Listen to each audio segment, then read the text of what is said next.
Buenas tardes a todos. Entramos hoy en nuestra última etapa, nuestro último día, en este particularísimo viaje que estamos haciendo en torno al silencio y también yo diría hacia el silencio, ¿no? Hoy contamos con nosotros, con el compositor y músico Fabián Paniselo, que nació en Buenos Aires, vive en Madrid. Se formó como compositor con Francisco Knöpfl en Buenos Aires y con Boguslav Schäfer en el Mozarteum de Salzburgo. Completó su formación con Elliot Carter, Franco Donatín y Luis de Pablo en composición y con Peter Eötvös en dirección. Hay que decir que también se han interpretado obras suyas en Berlín, en Baden-Baden, Salzburg, Madrid, y que ha obtenido, entre otros, el premio Mozarts Erben de Salzburgo y el premio iberoamericano Rodolfo Haffler de composición. En la actualidad, Fabián es director académico de la Escuela Superior de Música Reina Sofía, director del conjunto musical Plural Ensemble y desde 2010 miembro de la Academia Nacional de Bellas Artes de Argentina. Bienvenido, Fabián, y muchas gracias por estar con nosotros. Antes de darle la palabra, quería decir que ayer nos sentamos un ratito él y yo para preparar este encuentro y él me comentó que cuando se le propuso este ciclo no lo veía muy claro. Y no lo veía muy claro porque decía que él, siendo algo así como un especialista en el sonido, pues se le estaba preguntando precisamente por lo que no era el sonido, por el silencio, ¿no? Fabián dijo, bueno, esto no lo puedo afrontar desde una perspectiva como lo afrontaría un musicólogo, porque no soy musicólogo, no soy uno que reflexiona sobre música, sino que hace música, músico, compositor, y que quizá no fuera su tema. Además, su música, si la conocéis, pues se basa más en el movimiento que en el silencio. Y entonces empezó a reflexionar sobre ello, ahora nos lo contará él mismo, ¿no? Y me dijo que el silencio de la pausa en la música es el más evidente, pero seguramente también el menos interesante. Así que ha tenido que dar una vuelta de tuerca para ver cómo plantear esta conferencia. Lo va a hacer de un modo analítico, mostrándonos diversos tipos de silencio en la música, lo vamos a ver inmediatamente. En todo caso, creo que es importante también que sepamos que él no se define como un músico del silencio, como sí que se han definido, por ejemplo, muchos músicos en Centroeuropa, o en Europa Central. Esto no es difícil de entender, también estuvimos hablando sobre ello, porque la Segunda Guerra Mundial ha generado muchos sentimientos de culpa, como es lógico, y eso explica que muchos músicos alemanes sientan ahora la necesidad de hablar bajito. Incluso hablamos también de esa forma inconsciente que tienen los músicos en Centroeuropa ahora de aplaudir la postura del modesto. También es un tema que podemos luego hablar, ¿no? Y también, para terminar y darle la palabra, hemos estado en estos 5 días, en este ciclo, buscando el silencio en la quietud de la meditación, de la mano de Berta Meneses, la maestra Zen, en el movimiento del viaje, acompañados de la escritora escocesa Sarah Maitland. Hemos buscado el silencio en las palabras del pensamiento, de la mano de Teresa Guardans, y en las de la poesía, gracias al poeta Hugo Mujica, también aquí entre nosotros esta tarde, así que no puede extrañar que queramos concluir nuestro ciclo del silencio que puede escucharse en la música. Maestro, tienes la palabra. Gracias, Pablo. Bueno, has resumido un poco lo que voy a contar. Hay músicos que han trabajado desde la perspectiva del umbral del silencio, ¿no? Que han buscado que los intersticios que hay entre la música y la música queden en evidencia, comuniquen, o que han trabajado en los umbrales también de la percepción del sonido, ¿no? Esto a través de la reducción al mínimo de la dinámica, que es el elemento sonoro de la música. Lo que yo le comentaba a Pablo es que desde mi perspectiva, yo soy compositor y soy director, tengo evidentemente una relación con el silencio. Sé que el silencio dice, porque empezando por el silencio del público cuando hay un concierto y no hay toses, no hay ruidos, hay a veces todos lo hemos experimentado, se vive crea un marco a la música absolutamente especial, la falta de ruidos y de sonidos ambiente, empezando por ahí y siguiendo por los que se producen entre frase y frase, que según cómo sean planteados por el intérprete tienen un sentido o tienen otro, o la obra en general gana.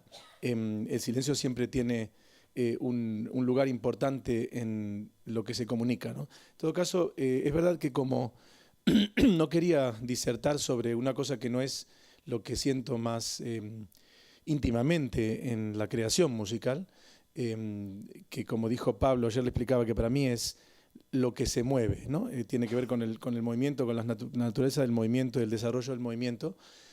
Preferí ahondar un poco, meterme en autores que escucho siempre y que posiblemente ustedes conozcan y ver qué tipos de silencio trabajan, pensando que puede ser interesante para todos aproximarnos a la música desde ahí. Entonces, el primer silencio que se me hace evidente es el de las pausas entre acontecimientos. Sin hablar mucho más, pongo un ejemplo, lo escuchamos y vamos a ver.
O este otro ejemplo.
oeste.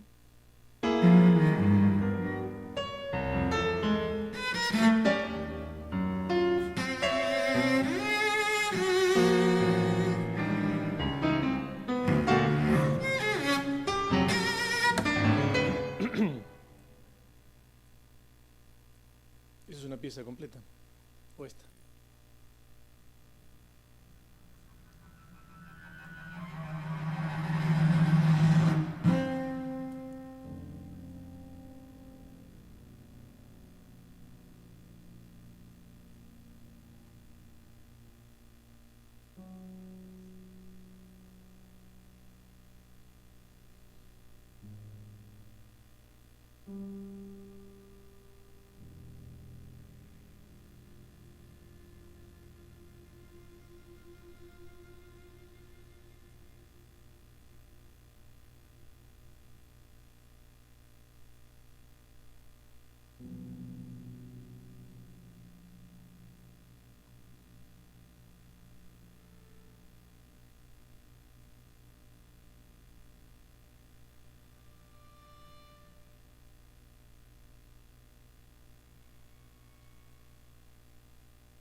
Esas tres últimas piezas que hemos escuchado son piezas completas de Anton Webern para violonchelo y piano de principio de siglo. Lo primero fue Luigi Nono, los fragmentos Stille Andiotima se llaman, Adiotima. Tienen algo en común, pero son muy distintos en su sentido, a mi juicio. Lo de Webern era un turning point histórico, era un momento en el que el lenguaje de prosa de la música se había agotado y los compositores de ese momento lo percibían de una manera especialmente aguda, la Escuela de Viena, y Webern optó por la visión poética de la música, por lo que el otro día decía Hugo Mújica del momento crucial de la música y expresar prácticamente ese momento y su eco, ¿no? Lo de Luigi Nono es diferente. Yo di un ejemplo de 3 minutos o 2, pero la pieza dura 20. Traten de imaginarse 20 minutos de ese tipo de discurso y verán que ya no es lo mismo que lo otro, donde la propia duración del evento es prácticamente lo mismo que el propio evento, ¿no? El caso de Luigi Nono tiene que ver con una reacción política en buena medida a lo que comentaste tú al principio, a los lenguajes de preguerra, ¿no? Yo creo que se buscó de alguna forma extremar el efecto casi artificialmente del silencio por oponerse a cosas. Y en el otro caso, a mi juicio, hay la propia potencia de la sustancia musical no da lugar a más que ese minuto, esos 50 segundos que dura cada pieza. Estos dos primeros casos muestran que el silencio, claro, el segundo caso, a mi juicio, es decir, en el fondo estamos hablando del sonido, estamos hablando de la propia música, mientras que en el primero el silencio se trata de expresar como tal y tener fuerza dentro del discurso musical. Esos son dos usos, en fin, de principios de este siglo, donde el silencio empezó a ser un elemento actuante de manera decir, voluntaria por parte del compositor. Bueno, quizás seguimos con... Tengo acá un ejemplo. Bueno, antes de pasarlo, voy a contarles algo de esto. Esto es Hosokawa, lo próximo que escucharemos. Hosokawa es un compositor japonés, estuvo en Madrid hace 2 semanas, cuyo maestro de composición lo envió a trabajar en Japón. Le dijo, tú tienes que volverte, estaba en Alemania, tienes que volver a tu país y ver cuál es la música que tienes que hacer, pero tiene que estar vinculada a tu tradición japonesa. Entonces, al volver, lo primero que hizo fue ir a clases de caligrafía y de filosofía japonesa, y el maestro calígrafo le enseñó a trabajar con el espacio vacío, es decir, hacer trazos que empezaban en un punto y recorrían el espacio y volvían a ese punto, pero todo lo que quedaba en blanco era parte del dibujo caligráfico. Él ha intentado hacer esto con su música desde el comienzo hasta ahora. Es uno de los grandes compositores japoneses del momento, y verán cómo es muy evidente en su música el trazo único, el juego lineal de digamos, de un flujo único desde el principio hasta el final, y donde el vacío forma algo así como el skyline de un paisaje en el atardecer, por ejemplo, ¿no? Es decir, el vacío es muy importante, tanto como la propia música. Verán que hay momentos de ruido, de soplido. Es una alusión también a la música japonesa. Es algo que en Occidente se quitó durante varios siglos. No queríamos ruido ni silencio, en realidad. Dentro de la música era lo contrario, ¿no? El sonido políneo, el sonido perfecto, el sonido limpio. En este caso, el sonido, el ruido, mejor dicho, del soplido evoca las flautas japonesas como shakuhachi, los instrumentos gagaku, y en estos instrumentos, cuando se hace música, se está pensando en el viento y en los elementos de la naturaleza. Y entonces la naturaleza y la música son uno también dentro de esta concepción. Y bueno, quiero que escuchen dos ejemplos de caligrafía musical que creo que también ilustran muy bien el silencio en la música.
Este otro ejemplo tiene también que ver con la caligrafía. El silencio en este caso, en el fondo, es tan música como el sonido. Fíjense en lo que hace el percusionista. Bueno, no se ve muy bien en aquella pantalla, tal vez lo puedan ver mejor, pero verán los movimientos.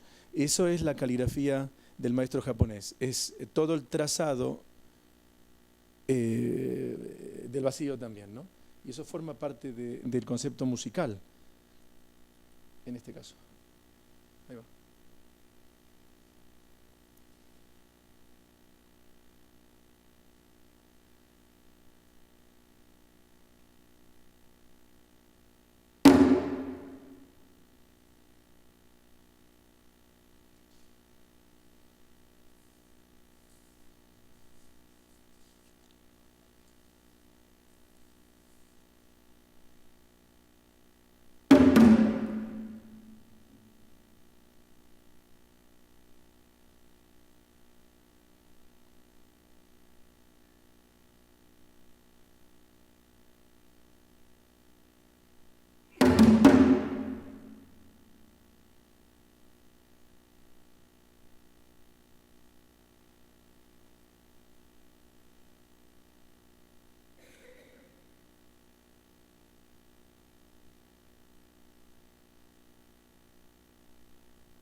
se pueden dar una idea de qué se trata, ¿no?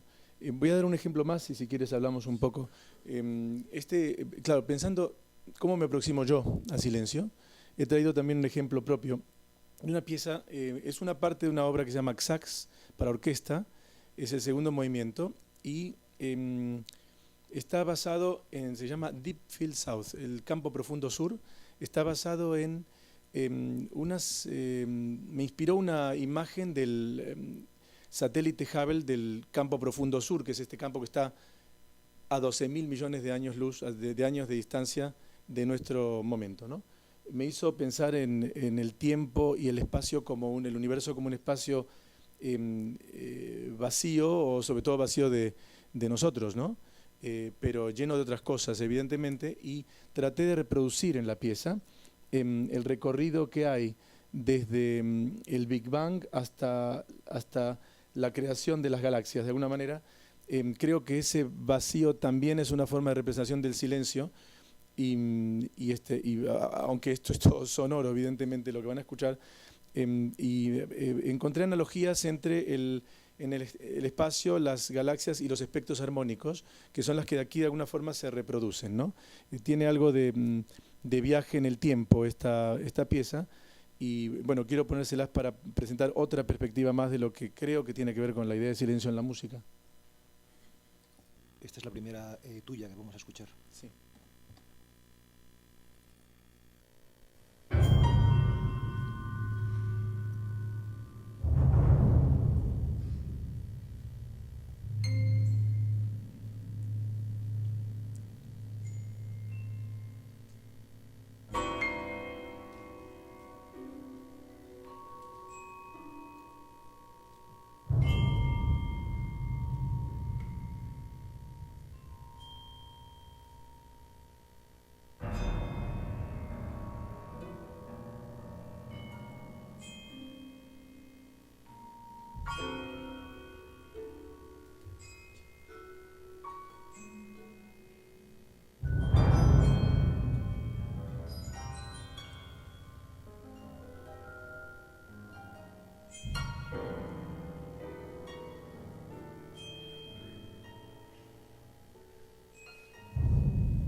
antes de que continúes dándonos ejemplos, ¿no?, del silencio en la música, pues me gustaría tener algún tipo de reacción, ¿no? Porque igual que ayer os decía que cuando hablaba Sara Maitland, yo os miraba y muchos de vosotros pues estabais sonriendo, ¿no? Le escuchabais con esta cordialidad.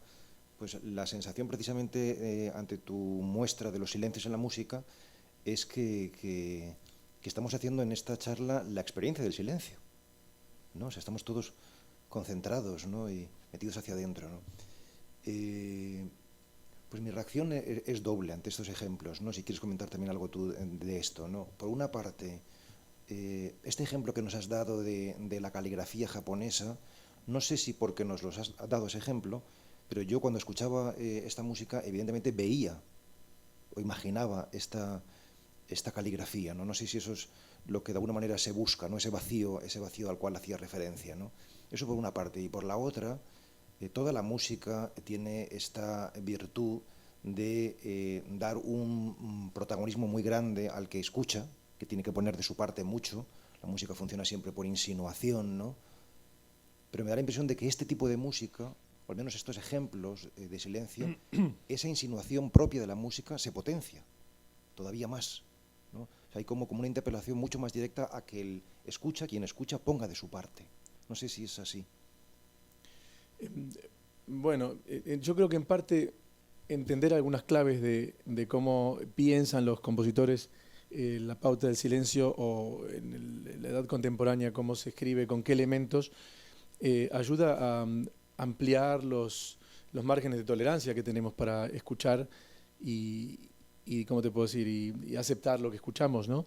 Es decir, yo creo que la música es un lenguaje altamente ritualizado en realidad, y que la música, cuando la escuchamos, una de las cosas que produce cuando nos concentramos en ella es la suspensión del pensamiento lineal. Creo que tiene algo en ese sentido parecido al pensamiento de meditación, ¿no?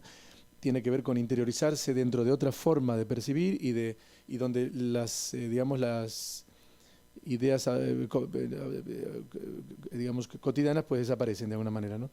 Entonces, cuando vamos hacia el silencio o hacia la lentitud, porque en realidad, claro, acá son metáforas del silencio, más que silencio yo creo que estamos hablando de música que funciona en tempos muy lentos, es una forma pues a través del tiempo más que del espacio, ¿no?, que la música puede pautar esto. Entonces, hacia músicas que ocurren en lapsos más amplios de tiempo, los desarrollos son mucho más lentos, por lo tanto nos bajan la velocidad automáticamente y nos permiten estar en otra sintonía. Y con respecto a la escucha, lo que dices tú, la escucha activa es también, es decir, es influenciada por el ritmo ese, ¿no?, a mi juicio. Me interesa mucho también, supongo el público luego podrá reaccionar, lo que has dicho de los márgenes de tolerancia, porque yo creo que tantas personas que a lo mejor no están muy habituados a escuchar ese tipo de música, pues el margen de tolerancia inicial, al menos hasta que entras, es mínimo. Es decir, que enseguida es un tipo de música que puede irritar, ¿no? Porque de alguna manera evidentemente remite hacia adentro, ¿no? Eso por una parte. Y por la otra, lo de las metáforas del silencio que decías, ¿no? Quizás también este tipo de música se hermana más con la poesía que otras músicas, ¿no? Con la experiencia de la poesía, sí, exacto, sí. Posiblemente sí. Ahora igual, yo creo que muchas veces pensamos que escuchamos música, pero lo que hacemos es tener música de fondo. Es decir, digamos, la mayor parte de los casos en realidad se escucha música para ponerse a pensar en tus propias cosas. Eso no es escuchar música, a mi juicio, ¿no? Creo que el tema de la música, cuando tiene una gran intensidad o cuando se maneja en tiempos muy amplios, como por ejemplo estos propuestos por estas piezas, pone en evidencia eso, ¿no? Es decir, o uno se mete o viene expulsado. O es expulsado, sí, de alguna forma, sí. Sí. ¿Podemos, si quieres, poner algún ejemplo más? Bueno, el ejemplo que iba a poner ahora en realidad no transcurre en lento, pero quiero explicar por qué lo pongo. Es Ligeti, es un vídeo de un movimiento, del primer movimiento del concierto para piano, y lo quiero poner porque en África, Ligeti en esa época está muy influido por África, ¿no?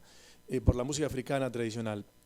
Como ven, el siglo XX ha sido un digamos, de alguna forma un choque con su propia tradición y una búsqueda en direcciones alternativas, ¿no? Y yo diría en direcciones universales, no por exótico África, sino porque África trajo de vuelta la sensación de pulsación. En la música tenemos en las dimensiones de lo que se mueve la posibilidad del ritmo o la del pulso, que son dos extremos, digamos, muy distintos con un sentido completamente diferente uno del otro. El pulso es el latido del corazón, es el ritmo regular de la respiración, es íntimamente biológico también, ¿no? Lo tenemos en el cuerpo. Yo cuando uno entra a una discoteca pop y lo que más me impacta es siempre el boom, boom, boom, de los parlantes, ¿no? Porque eso en el fondo refleja y asocia mucho a la gente, refleja esa pulsación del corazón que está reflejado en cualquier música pulsada de alguna manera, ¿no? Cuando Occidente se ha ido por las ramas en los años 50, 60 en hipercomplejidad rítmica y de todo tipo, Ligeti sintió la necesidad de recuperar algunas raíces básicas del movimiento, ¿no? Y entonces creo que después del pulso están otras formas de ordenar el tiempo que viene de la danza, ¿no? Que son el metro y que son el pattern. Esta música que vamos a oír ahora está basada en un único pattern, un patrón que se repite y se repite, y en ese sentido yo creo que se asocia la idea de silencio, o mejor dicho, la idea de ritual, de ritualización de la música que podría producir ese silencio de escucha que creo que es del que se trata. Porque la repetición también produce eso. Ahora esta es una repetición variada, esto no es minimal music, donde hay repetición literal. La repetición literal es otra cosa, ¿no?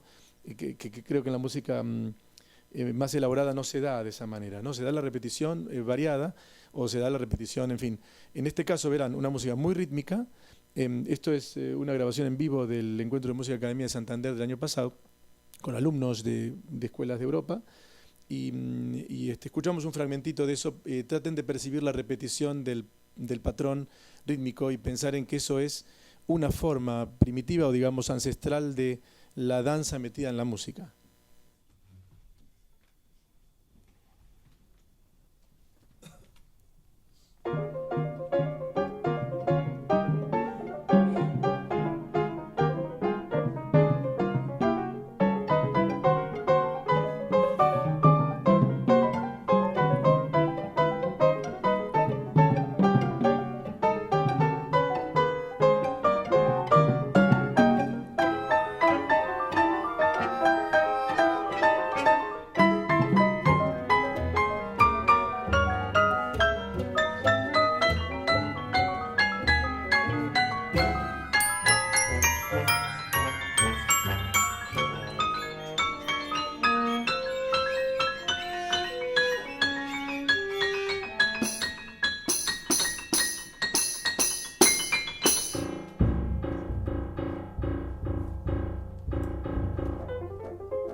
ven, esto no se mueve lento. Yo quería decir una cosita de esto, no sé, porque así como los ejemplos anteriores que has puesto, me parecía que era una música, por lo menos yo la he escuchado así, más mental, es decir, que me estimulaba a pensar, aunque sin saber muy bien cómo pensar o pensar de un modo diferente al conceptual habitual. Esta me parece una música mucho menos mental y mucho más física, por así decir, ¿no? Que te impele más a sentir. No sé si esto... Está más vinculada con la danza. Es decir, que sería la otra manera también de... bueno, los africanos no tienen una palabra para música, tienen una palabra que es música-danza. Es decir, la palabra música como tal, como la entendemos nosotros, no existe. No están separadas las dos palabras, ¿no? Esto lo explica así Marón y es así, ¿no? Entonces, digamos... música y danza, las grabaciones de los etnomusicólogos muestran que si uno no está presente, hay momentos que hay silencio, pero si estás presente ves el movimiento, como lo de Nakamura, como la música japonesa, ¿no? Sí. En realidad, yo creo que tiene que ver con la danza, y la danza creo que también tiene que ver con lo ritual, y por eso está tan metida en la música, ¿no? Antes dije que el pulso está en una esfera, el pulso, el metro, el pattern y el ritmo en otra, porque el ritmo en realidad, el metro es una forma de organizar los pulsos, cada 3, cada 4, cada 5, ¿no? Un vals está cada 3, 1, 2, 3, 1, 2, 3, ¿no? Etcétera. Es decir, un tango cada 2, tap, ¿no? Cada danza tiene su metro, eso es el metro, pero y el pattern es una secuencia de metros sucesivos, pero en valores breves, en valores muy cortos. Pero el ritmo es otra cosa, el ritmo es voluntad. El ritmo es una relación entre acento y duración, es una relación de dos factores voluntarios que pueden ser arbitrariamente diferentes en cada caso. Define mucho más la música de Occidente que los patterns y los elementos rítmicos provenientes de la danza, que tienen más relación con el origen de la música, de alguna manera, ¿no? Yo tengo algún ejemplo más acá, no tenemos mucho tiempo más. Hay un ejemplo, bueno, de canto gregoriano que tiene que ver con el ejemplo japonés, de alguna manera, y también tiene que ver con la respiración como base esencial de la música, ¿no? La respiración convertida en sonido en este caso.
Lamento interrumpirlo, es que ya nos va quedando poco tiempo, pero aquí se ve muy claramente cómo cada frase dura lo mismo que dura el aire que hay para decirla, que tiene un origen muy natural, muy ritual, y esto está en el albor de la música en Occidente, ¿no? Y la música del Mediterráneo, digamos del norte de África de hoy, países árabes, mantiene muchos de estas componentes todavía en su música folclórica.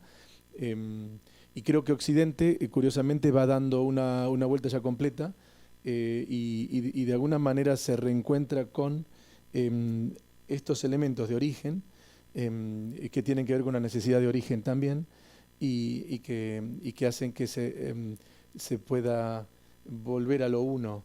Voy a dar un ejemplo de lo uno y lo múltiple que puede interesarles.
Todo basado en una sola nota.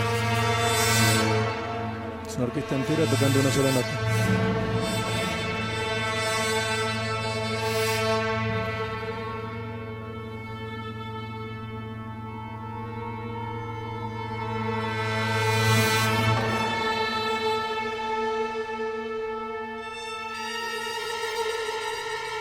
Bueno, dos.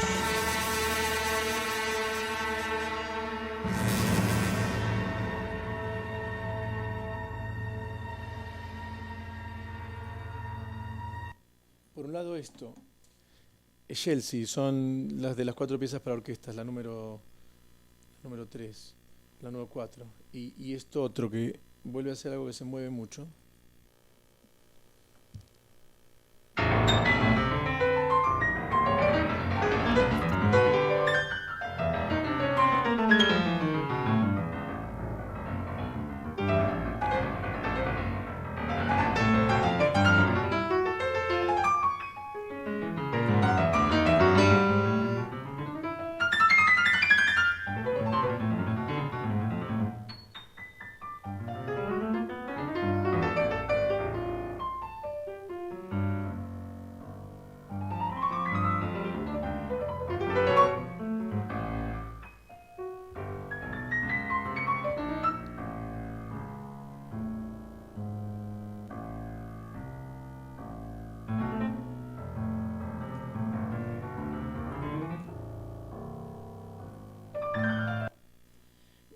Les hice escuchar seguido esos dos ejemplos porque hay una regla de la percepción que hace que los números pequeños los escuchemos de modo discreto, de modo selectivo, y los números grandes los asociemos, ¿no?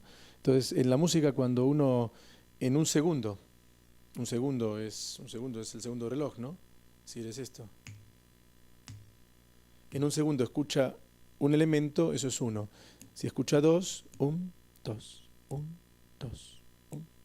Se sigue entendiendo. Si escucha 5, 1, 2, 3, 4, 5, 1, 2, 3, 4, 5, 1, 2, 3, 4, 5.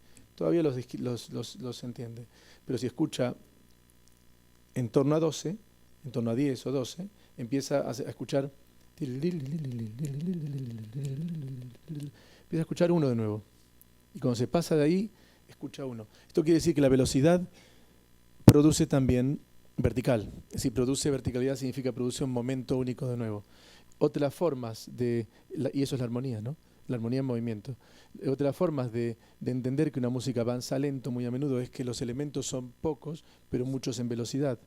Entonces las armonías circulan sobre sí mismas y eso también puede producir un estado de detenimiento, curiosamente. Me ha gustado mucho esta manera de explicarlo, porque es la manera de poder entender que efectivamente esto no es simplemente un ejercicio de virtuosismo, que un músico, un compositor diga voy a hacer una pieza nada más con una nota o con dos, ¿no?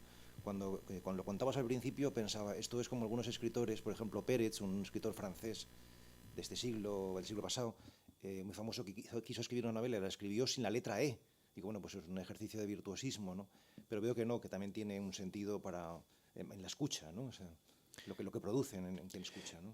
Creo que en la música hay un montón de elementos que no son los, digamos, que son paralelos, están más allá del discurso, están antes del discurso, digamos, que son envolventes, ¿no? Y como estos, por ejemplo, ¿no? Si esto ocurre, se produce automáticamente eso que te digo. Uno no está más siguiendo la línea. Entonces depende, yo creo que la predisposición al escuchar la música, la manera de escucharla, es determinante para entrar en algunos de estos ejes, ¿no? En fin, yo he querido dar algunos ejemplos porque me parecía mejor eso que hablar y hablar y hablar sobre el silencio, que es un tema que además, como le dije a Rocío cuando me invitó a hablar de esto, le dije, mira, yo no voy a poder hablar del silencio porque claro, digamos, no soy teórico del silencio en la música, ni mucho menos, ¿no? Pero pensé después esto, que al escuchar y al ver algunos ejemplos, incluso algunos son como contradictorios entre sí, y sin embargo, yo los veo muy asociados. Quizás pueda esa contribución servirle al público para una aproximación nueva con algunas músicas, ¿no? A mí les doy la palabra ahora inmediatamente a todos ustedes, todos vosotros. Cuando ayer hablando con Fabián me expuso su planteamiento de la conferencia, mostrando distintos tipos de silencio, me pareció muy bonito, no solamente porque así nosotros sabemos que hay distintos tipos de silencio en la música, los escuchamos y demás, sino porque es una invitación, o al menos para mí lo fue, a que cada uno de nosotros hagamos nuestra propia fenomenología de los silencios, de nuestros propios silencios, ¿no? Porque evidentemente no es lo mismo el silencio de la mañana que el de la tarde, el silencio de cuando hacemos una actividad u otra, ¿no? Y yo creo que también es una invitación a diferenciarlos y por tanto a reconocerlos, ¿no? Para mí, digo, el silencio no existe. No, quiero decir, que es un estado, es un estado cualitativo, no es una existencia, ¿no? Es decir, siempre hay algo sonando. Siempre hay, incluso estamos en la naturaleza de la noche, grillos, ¿no? Es decir, bichos de todo tipo. Estamos en la ciudad, coches, pero claro, son sonidos continuos, los autobuses cuando pasan, los aviones, y siempre hay algo. La voz de la gente, ¿no? Cuando es murmullo, cuando es palabra.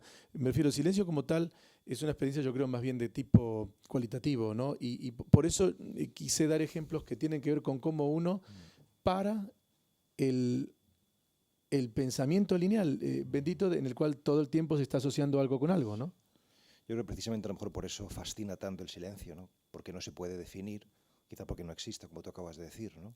Y porque todos estamos ahí merodeando en torno a esta realidad, pero ninguno conseguimos atraparla, ¿no? Bueno, vamos a concluir. Yo creo que un gran aplauso para Fabián, esto por supuesto. Gracias.